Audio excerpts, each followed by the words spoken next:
বাজেটে নিরবিচ্ছিন্ন জ্বালানি সরবরাহের নির্দেশনা চান উদ্যোক্তারা। উচ্ছে কর কমানো সহ অডিটের নামে ভোগান্তি না করার দাবি। ব্যবসা বান্ধব রূপরেখা চান অর্থনীতিবিদরাও। এবং তুরস্কে বৈঠকে 1000 বন্দী বিনিময়ে সম্মত রাশিয়া ইউক্রেন। নিঃশর্ত যুদ্ধবিরতির প্রস্তাব নাকচ মস্কোর। আন্তর্জাতিক নিষেধাজ্ঞার আহ্বান জেলেনস্কির।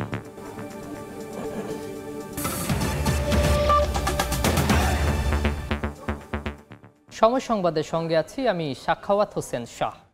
মাগুরায় শিশু আসিয়াকে ধর্ষণ ও হত্যা মামলায় প্রধান আসামি হিটু শেখের মৃত্যুদণ্ড দিয়েছেন আদালত। সকালে জেলার নারী ও শিশু নির্যাতন দমন ট্রাইব্যুনালের বিচারক এম জাহিদ হাসান রায় পড়ে শোনান। মামলার বাকি 3 আসামিকে খালাস দিয়েছেন আদালত। এ বিষয়ে ব্রিফ করছেন আইনজীবীরা। সরাসরি যাচ্ছি সেখানে।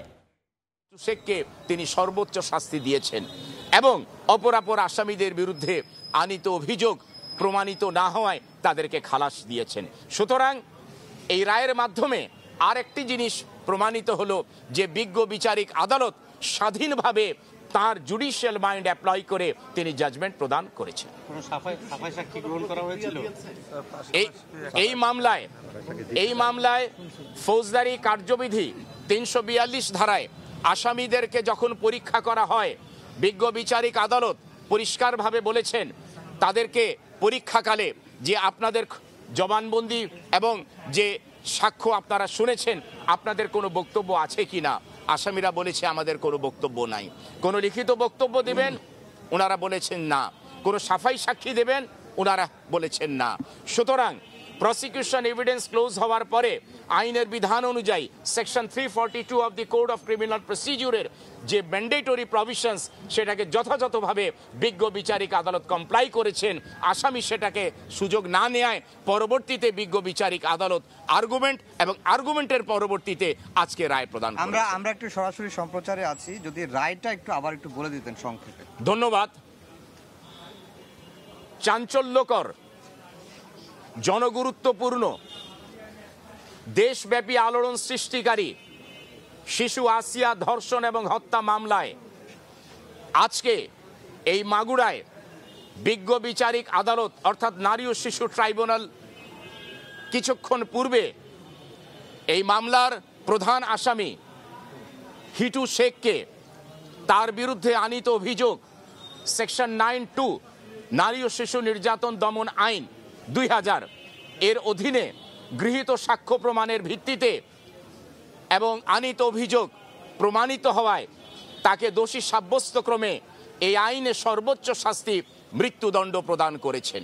এবং অপরাপর আসামিদের বিরুদ্ধে যাদের কিনা পেনাল কোডের সেকশন 201 এবং 506 এর অধীনে চার্জ গঠন করা হয়েছিল তাদেরকে মামলার দায় থেকে খালাস প্রদান করেছেন। এখন যিনি মামলার বাদী তিনি বলেছেন যে তারা এই রায়ে সন্তুষ্ট নন। দেখুন, প্রথমত আমরা রিপ্রেজেন্ট করি স্টেটকে। কাজে স্টেটকে যারা রিপ্রেজেন্ট করি আমাদের দায়িত্ব হচ্ছে স্টেটের ইন্টারেস্টকে প্রোটেক্ট করা। আমি বলেছি যে আসামিদেরকে বিজ্ঞ বিচারিক আদালত অ্যাকুইট করেছেন বা খালাস করেছেন সেই অ্যাকুইটাল অর্ডারে আমরা সন্তুষ্ট নই।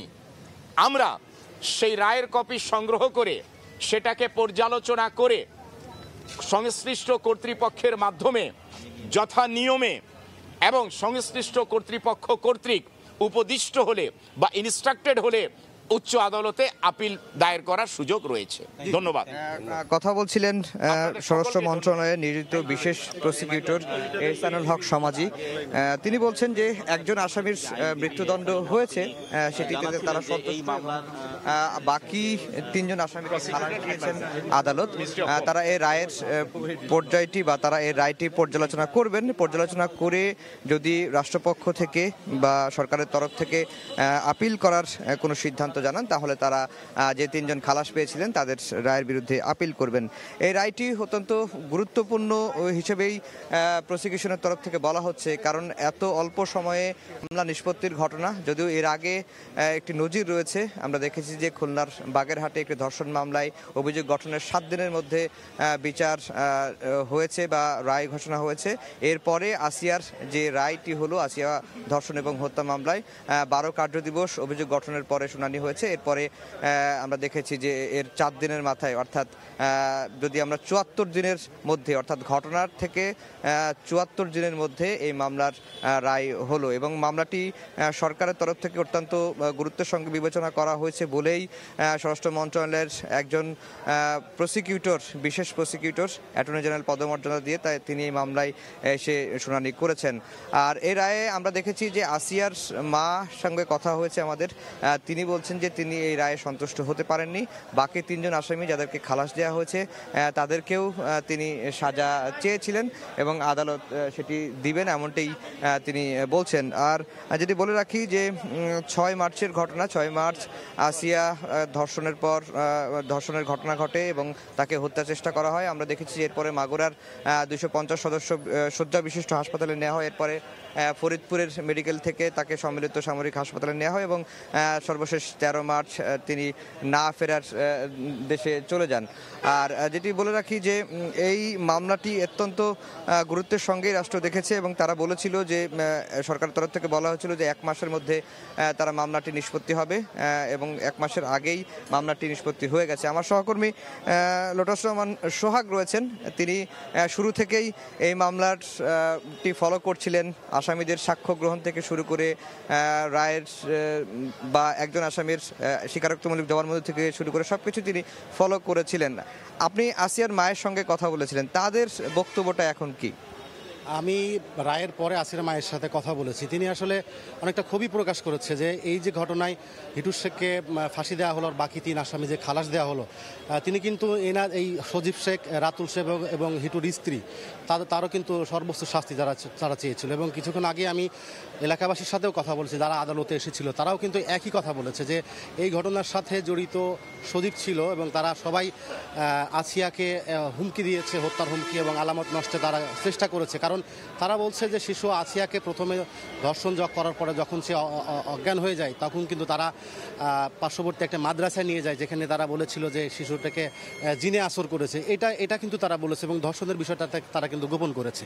এটা কিন্তু তারা বলছে যে এই ঘটনার সাথে তারা 3 জন জড়িত থাকার পরও কিন্তু তাদের খালাস দেওয়া হয়েছে। এই বিষয়ে তারা কিন্তু আসলে কিছুটা ক্ষোভ প্রকাশ করছে এবং তারা দাবি করেছে যেন উচ্চ আদালত থেকে তাদেরকে যেন সর্বোচ্চ শাস্তি দেওয়া হয়, যেটা তারা পরিবার থেকে আমি কিছুক্ষণ আগে কথা বললাম, সেটা কিন্তু তারা একটি অভিযোগকে আমরা শুনতে পাচ্ছি যে যারা আসামি পক্ষ তাদের তো সাফাই সাক্ষী দেওয়ার সুযোগ রয়েছে, কিন্তু তারা সাফাই সাক্ষী আদালতে দেওয়ার সুযোগ পায়নি। এই ধরনের অভিযোগ আমরা শুনছি আসামি পক্ষের তরফ থেকে। আপনাদের কাছে এ ধরনের কোনো অভিযোগ করেছিল?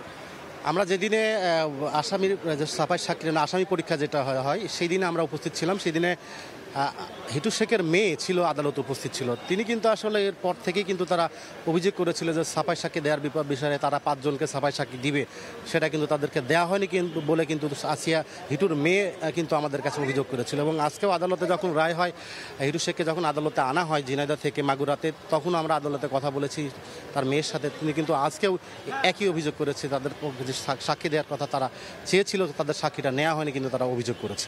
জি, সোহাগ বলছিলেন মামলার বিস্তারিত।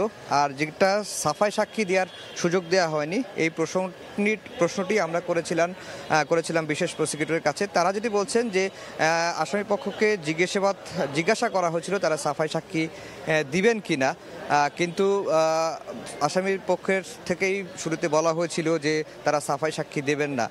সেই কারণেই কিন্তু তাদের সাফাই সাক্ষীগুলো নেওয়া হয়নি। কিন্তু এর পরবর্তী যখন সাক্ষ্য গ্রহণ শেষ হয়েছিল রাষ্ট্রপক্ষের, তখন কিন্তু আবার সাফাই সাক্ষী দেওয়ার জন্য কথা বলা হয়েছিল। তখন আইনে সুযোগ ছিল না বিধায় আসামি পক্ষ থেকে সাফাই সাক্ষী নেওয়া হয় না, এটি কিন্তু পাবলিক প্রসিকিউটর বলছিলেন। আর যেটি বলে রাখি যে আজকে এই আসিয়া হত্যা এবং ধর্ষণ মামলার রায়ের পরে আমরা দেখেছি যে মাগুরার অনেক উৎসুক মানুষ আদালতে এসে ভিড় করেছেন রায়টা কি হয় সেটি দেখার জন্য। এবং রায় যেটি হয়েছে যে এই মামলায় যে প্রধান অভিযুক্ত এবং আসিয়ার বোনের শ্বশুর হিটু শেখ তাকে মৃত্যুদণ্ড দিয়েছেন। আদালত বলেছেন তার বিরুদ্ধে আনা রাষ্ট্রপক্ষের যে অভিযোগ সেটি সন্দেহভাবে প্রমাণিত হয়েছে, আর বাকি তিনজন আসিয়ার বোনের জামাই এবং আসিয়ার বোনের ভাসুর তাদের বিরুদ্ধে অভিযোগ প্রমাণিত না হওয়ায় এই দুজনকে খালাস দিয়েছেন। এবং আসিয়ার বোনের শাশুড়ি তার বিরুদ্ধেও যে আলামত নষ্টের বা আলামত গোপনের যে অভিযোগ এনেছিলেন তথ্য প্রমাণ সেটিও প্রমাণিত হয়নি। রাষ্ট্রপক্ষ বলছে যে তিনজনকে খালাস দেওয়া হয়েছে এই তিনজনের রায়টি পূর্ণাঙ্গ রায় যখন হাতে পাওয়ার পরে তারা পর্যালোচনা করবেন, পর্যালোচনা করে সরকারের তরফ থেকে যদি সিদ্ধান্ত নেন তাহলে তারা আপিল করবেন। তো এই ছিল মাগুরার জেলা ও দায়রা জজ আদালত থেকে আলোচিত আসিয়া ধর্ষণ এবং হত্যা মামলার রায়ের সবশেষ খবর। সরাসরি যুক্ত ছিলাম মাগুরা থেকে। ইশরাক হোসেনকে ঢাকা দক্ষিণ সিটির মেয়রের দায়িত্ব বুঝিয়ে দেওয়ার দাবিতে নগর ভবনের সামনে বিক্ষোভ চলছে। এই মুহূর্তে সেখানে আছেন রিপোর্টার তোহা খান তামিম। সরাসরি যাচ্ছি তার কাছে। তামিম, ঢাকা দক্ষিণ সিটি কর্পোরেশনের মেয়র হিসাবে ইশরাক হোসেনকে শপথ বাক্য পাঠ করাতে হবে এবং তার যে দায়িত্ব সেই দায়িত্ব বুঝিয়ে দিতে হবে। এই দাবিতে এখানে আমরা লক্ষ্য করছি যে ঢাকাবাসীর ব্যানারে অসংখ্য মানুষ এখানে জড়ো হয়েছেন। ঠিক নগর ভবনের যে প্রধান ফটকটি রয়েছে সেই প্রধান ফটকের সামনে তারা অবস্থান নিয়েছেন। এখানে একেবারে রাস্তার যে ওপরে আসলে অবস্থান নেওয়ার কারণে দুই পাশে যে রাস্তা যান চলাচল সেটি আসলে বন্ধ হয়ে গেছে এবং তারা সবাই স্লোগান দিচ্ছেন যে খুব দ্রুত ইশরাক হোসেনকে শপথ পড়াতে হবে এবং তার যে দায়িত্ব মেয়রের দায়িত্ব, ঢাকা দক্ষিণ সিটি কর্পোরেশনের মেয়রের দায়িত্ব, সেই মেয়রের দায়িত্ব তাকে বুঝিয়ে দিতে হবে। এবং বিভিন্ন রকম প্ল্যাকার্ড হাতে, বিভিন্ন ধরনের ব্যানার হাতে আমরা লক্ষ্য করছি যে এখানে বিক্ষোভ করছেন মানুষ এবং তারা আসলে এই যে বিক্ষোভ সেই বিক্ষোভ বেশ বলা যায় যে ঘন্টা খানিক ধরে শুরু হয়েছে। সকাল 9টার পরেই এই বিক্ষোভ কর্মসূচি শুরু হয়েছে। যারা এখানকার বিক্ষোভ করছেন, বিশেষ করে যারা এখানকার আয়োজনে রয়েছেন তাদের সাথে কথা বলেছিলাম। তারা বলছেন যে এই বিক্ষোভ কর্মসূচি তারা চালিয়ে যাবেন যতক্ষণ পর্যন্ত না ইশরাক হোসেনকে ঢাকা দক্ষিণ সিটি কর্পোরেশনের মেয়র হিসাবে শপথ বাক্য পাঠ করানো হবে। এছাড়া তার আরেকটি কর্মসূচি রয়েছে, অর্থাৎ এখান থেকেই তারা সচিবালয় অভিমুখে তারা পদযাত্রা করবেন এবং সচিবালয়ের সামনে তারা অবস্থান করবেন বলে তারা ঘোষণা দিয়েছেন। হয়তো আর কিছুক্ষণ পরেই সচিবালয় অভিমুখে তারা যাত্রা করবেন। যদিও এখানে আমরা লক্ষ্য করছি যে আইন শৃঙ্খলা বাহিনীর বিভিন্ন ধরনের সাঁজোয়া যান, বিশেষ করে জলকামান, এপিসি সহ বিভিন্ন ধরনের যে বাহিনীর সদস্যরা এবং পুলিশের অসংখ্য সদস্য এখানে সতর্ক অবস্থায় রয়েছে যাতে করে কোনো ধরনের কোনো আইন শৃঙ্খলা বিঘ্ন ঘটে, এমন কোনো কাজ না হয়, সেই সতর্ক অবস্থায় তারা রয়েছেন। আমরা দুই পাশে লক্ষ্য করছি যে আইন শৃঙ্খলা বাহিনীর যে অবস্থান সেই অবস্থান আমরা লক্ষ্য করছি। তো মোটামুটি বলা যায় যে রাস্তার দুই পাশেই আন্দোলনকারী যারা রয়েছেন তারা অবস্থান নিয়েছেন এবং এবং এবং ঠিক নগর ভবনের সামনের যেই ফটকটি রয়েছে সেই ফটকের সামনে কিন্তু আন্দোলনকারীরা অবস্থান নিয়েছেন এবং আমরা লক্ষ্য করছি যে নগর ভবনে প্রবেশ এবং বের হওয়ার যে বিষয়টি সেটি কার্যত বন্ধ হয়ে গেছে এবং মূল ফটক যে মূল ফটক রয়েছে সেই দুই মূল ফটকই কিন্তু বন্ধ রয়েছে, যা ঠিক ফটকের সামনে আন্দোলনকারী অবস্থান নেওয়ার কারণে। তো এই ছিল ঢাকা দক্ষিণ সিটি কর্পোরেশন নগর ভবনের সামনে থেকে আন্দোলনকারীদের যে আন্দোলন করছেন তাদের হাতে সবশেষ খবর। সরাসরি যুক্ত ছিলাম ঢাকা দক্ষিণ সিটি কর্পোরেশনের নগর ভবনের সামনে থেকে। কুমিল্লার শ্যামনগর উপজেলার সুন্দরবনের দক্ষিণ পশ্চিমাঞ্চলে বিওপি উদ্বোধন করবেন স্বরাষ্ট্র উপদেষ্টা জাহাঙ্গীর আলম চৌধুরী। সেখানে আছেন সহকর্মী মাসুদুর রহমান। সরাসরি যাচ্ছি তার কাছে। মাসুদ, রায়মঙ্গল নদী এবং বয়াসিং খালের যে সংযোগস্থল সেই সংযোগস্থলটিতে আমরা দাঁড়িয়ে আছি এবং এই সংযোগস্থলটিতেই একটি বিওপির আজকে উদ্বোধন করবে বিজিবি এবং এই বিওপির নাম দিয়েছে বয়াসিং বিওপি। এই বিওপি এটি ভাসমান বিওপি, এটি একেবারেই ইন্ডিয়ার সীমান্ত এবং বাংলাদেশের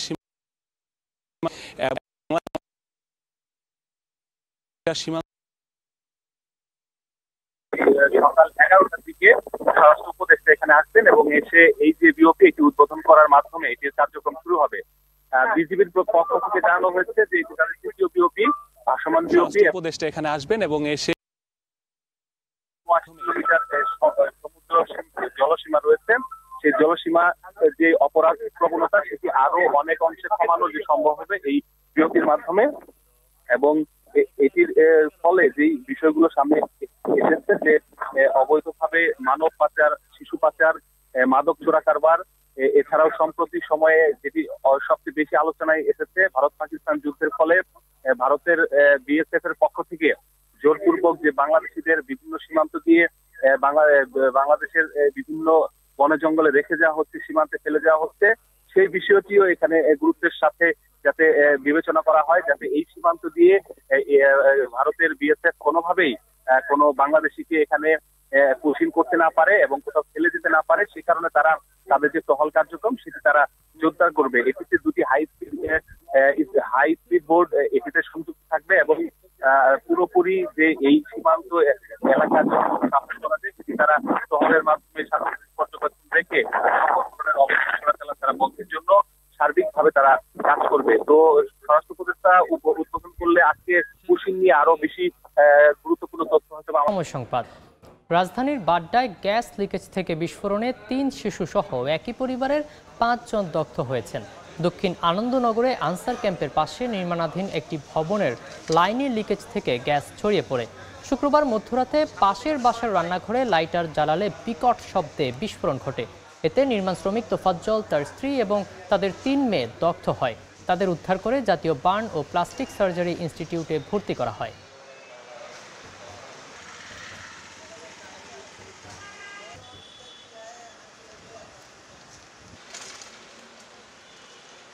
দেখছেন সময় সংবাদ। তুরস্কে আলোচনায় 1000 যুদ্ধবন্দী বিনিময়ে রাজি হলো রাশিয়া ইউক্রেন। আগামীতে পুতিন ও জেলেনস্কিকে বৈঠকের মুখোমুখি করাই লক্ষ্য বলেও জানান সংশ্লিষ্টরা। যদিও এই বৈঠকে 30 দিনের নিঃশর্ত যুদ্ধবিরতির প্রস্তাব নাকচ করেছে রাশিয়া। অন্যদিকে ইউক্রেনীয় সেনা প্রত্যাহারে মস্কোর দাবি অগ্রহণযোগ্য বলে আখ্যা দিয়েছে কিয়েভ। এই অবস্থায় যুদ্ধবিরতি না হওয়া পর্যন্ত রাশিয়ার উপর চাপ বজায় রাখতে বিশ্ববাসীর প্রতি আহ্বান জানিয়েছেন জেলেনস্কি। 3 বছরের রক্তক্ষয়ী ও সশস্ত্র যুদ্ধের পর অবশেষে মুখোমুখি আলোচনার টেবিলে রাশিয়া ইউক্রেন। তুরস্ক ও যুক্তরাষ্ট্রের মধ্যস্থতায় ইস্তাম্বুলের ঐতিহাসিক দোলমা বাহচে প্রাসাদে রাশিয়া ও ইউক্রেনের প্রতিনিধিদের মধ্যে এই বৈঠক অনুষ্ঠিত হয়। ইউক্রেনের প্রতিরক্ষা মন্ত্রী রাস্টেম উমেরভ জানান, এই বৈঠকের লক্ষ্য ছিল একটি পূর্ণাঙ্গ ও নিঃশর্ত যুদ্ধবিরতি অর্জন। তা সম্ভব না হলেও 1000 যুদ্ধবন্দী বিনিময়ে রাজি হয়েছে দুই দেশ। ইউক্রেন 30 দিনের নিঃশর্ত যুদ্ধবিরতির প্রস্তাব দিলে তা নাকচ করে দেয় রাশিয়া। উল্টো দোনেৎস্ক, লুহানস্ক, খেরসন ও জাপোরিঝিয়া অঞ্চল থেকে ইউক্রেনীয় সেনা প্রত্যাহারের দাবি জানায় রাশিয়া, যেটি অগ্রহণযোগ্য বলে আখ্যা দিয়েছে কিয়েভ। ইউক্রেনের প্রতিরক্ষা মন্ত্রী জানান, দেশটির পরবর্তী লক্ষ্য হচ্ছে প্রেসিডেন্ট জেলেনস্কি ও প্রেসিডেন্ট পুতিনের সরাসরি বৈঠক আয়োজন। রাশিয়ার প্রতিনিধি ভ্লাদিমির মেদিনস্কি জানান, তারা এই প্রস্তাব গুরুত্ব সহকারে বিবেচনা করছে এবং ভবিষ্যতে আলোচনার জন্য উভয় পক্ষ একটি সম্ভাব্য যুদ্ধবিরতির রূপরেখা উপস্থাপন করবে। এদিকে প্রেসিডেন্ট ভলোদিমির জেলেনস্কি বলেন, 30 দিনে নিঃশর্ত যুদ্ধবিরতির প্রস্তাব নাকচ করে পুতিন প্রমাণ করেছেন রাশিয়া শান্তি আলোচনায় আন্তরিক নয়। সাদিয়া তাসনিম, সময় সংবাদ। নতুন অধিনায়ক লিটন কুমার দাসের অধীনে বছরে প্রথমবারের মতো টি-20 ফরম্যাটে মাঠে নামছে বাংলাদেশ। রাত 9টায় সিরিজের প্রথম ম্যাচে আমিরাতের মুখোমুখি হবে টাইগাররা। ম্যাচের আগে 2 সেশনে কন্ডিশনের সঙ্গে মানিয়ে নিতে কাজ করছেন সিমন্সের শিষ্যরা। অনুশীলনে উজ্জীবিত দেখা গিয়েছে টাইগার ক্রিকেটারদের। এই সিরিজ দিয়ে পাকিস্তান সফরের প্রস্তুতি সারতে চায় বাংলাদেশ। যদিও ঘরের মাঠে প্রতিপক্ষকে সমীহ করলেও জয় দিয়ে সিরিজ শুরুর প্রত্যাশা লিটন দাসের। ম্যাচে সর্বোচ্চ 3 পেসারকে নিয়ে একাদশ সাজাতে পারেন ফিল সিমন্স। দলে দেখা যেতে পারে রিশাদ ও শামীম পাটোরিকেও। এই ম্যাচ খেলেই আইপিএল এর উদ্দেশ্যে রওনা দেবেন মুস্তাফিজুর রহমান।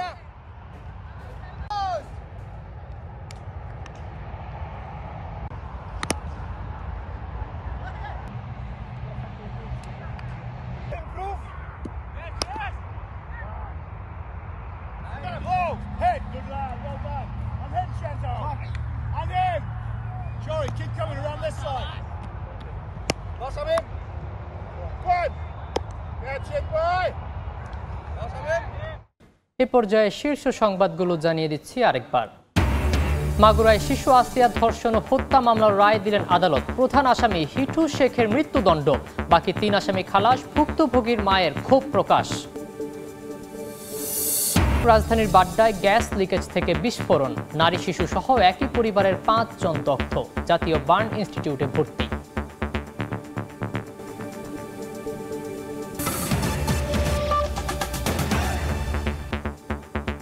এই ছিল সময় সংবাদে, সঙ্গেই থাকুন সময়ের।